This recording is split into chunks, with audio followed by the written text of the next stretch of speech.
Weather Rate certified 11 years in a row. So from fire in Hawaii to ice in Utah.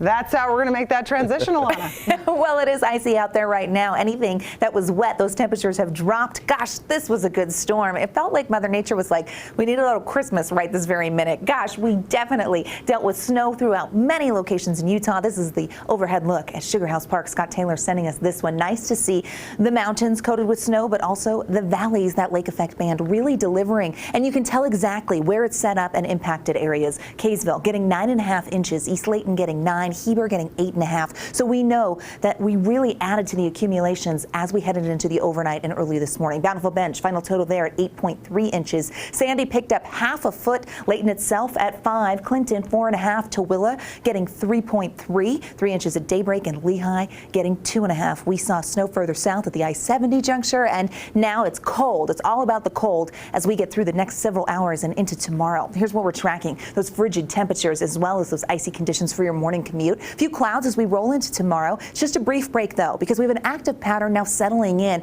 and it does bring the increase of the winds as we roll into Thursday. That southwesterly flow is going to get gusting, and that means another system's on the way. Cold front will come through as we roll towards the end of this work week with another round of wet weather. That will be rain that transitions to snow, but really another couple inches there expected. And that's not our only storm right now. We actually have a few snow showers in the northwestern corner of the state. Other than that, fairly clear conditions will open the door for very cold temperatures. It's in the 20s right now in Salt Lake, dropping. This is some of the coldest air of the season following the snow, and we know some fog, patchy fog, could pop up. Those low 20s expected in Salt Lake. Now check out other areas along the Wasatch Front. We are expecting teens, including near Lehigh, Pleasant Grove, Heber getting down to the single digits right now. Park City getting to 29, 18. They're going to be dropping into the single digits, 18 in Tooele. So we know it's going to be chilly. So here's how things are shaping up. The jet stream playing a big part in this as we get through the rest of today. Well, we just get cold temperatures, but our next system has moved into the Pacific Northwest, and where the jet stream has set up, it's going to keep that moisture to the north, but we are seeing those few stray showers in the northwestern corner of the state. Now, as we roll into Wednesday and Thursday, we know we're getting ready for a cold front to move on through. The winds are going to pick up. We get very windy conditions, and then here comes that wet weather as we go from Thursday night into early Friday morning. So the Friday morning commute could get a little sloppy. Here's the timing of it. Futurecast takes us through what to expect. Watch the clock in your corner. By Wednesday at 8 a.m., we have this brief little break from high pressure, and then that approaching front heads our way. Ahead of it, the winds really pick up, and we get very gusty conditions, especially on the western side of the state. Get ready. I think we're going to see some advisories headed our way as those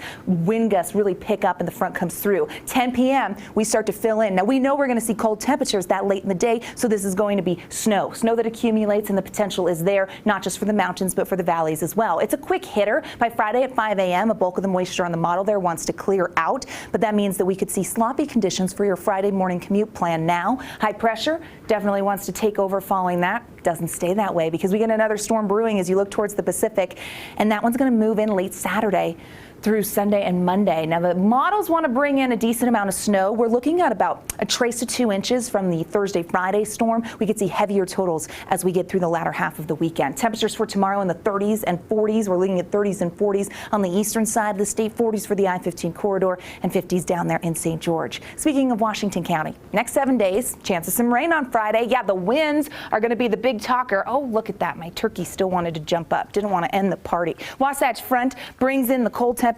for the overnight, and then we slightly warm with the help of those winds, but just look at that active pattern as we deal with wet weather and snowy conditions as we usher in December. Get ready for it. It feels festive out there. I'm wearing like 2 coats on the way home. As we need to be. And Glenn said he's going to scrape all our windshields, so that's so nice. Yeah. Hold your breath while I do that. Yeah. Cold breath, right?